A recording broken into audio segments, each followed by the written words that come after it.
Что может стучать в машине у водителя блондинки?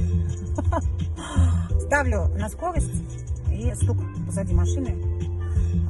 Я думаю, днище что-то задело или что, я не знаю, что еще может быть стучать. Поехала в автосалон, свой любимый, проверенный. И классный мастер, профессионал своего дела, вызывает меня в моей машине и показывает мне все, что стучит у меня в багажнике. Особенно каблуки.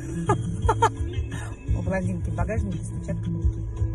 А вот поехал бы я в другой салон, там бы не стучали каблуки в багажнике. Там бы стучало бы все на 1050. Но в кузов 02 все честно и по-человечески. А что странного ломалось у вас в авто? Пишите в комментариях.